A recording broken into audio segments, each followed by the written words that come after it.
CRI motor 2HP 25 stage motor. Pump అనేది 25 stage ఉంది. Screw లిప్పుకున్నప్పుడు నీళ్ళు అనేది పోసుకోవాలి. మోటార్లో నీళ్ళు వేసుకోవాలి. నీళ్ళు నింపినాక మళ్ళీ స్క్రూ అనేది టైట్ చేసుకోవాలి. నట్లు టైట్ చేసుకోవాలి. ఇప్పుడు మోటార్ పంపు జాయింట్ చేసుకొని ప్లే అనేది చెక్ చేసుకోవాలి. ప్లే అనేది ఉండాలి. ఇప్పటికి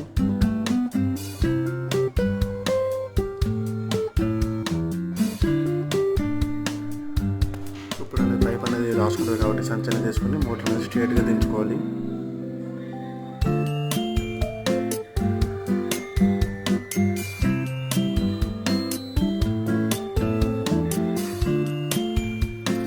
మొత్తం దించేసుకున్న తర్వాత యూనియన్ అనేది ఫిట్టింగ్ చేసుకోవాలి. ఇక్కడ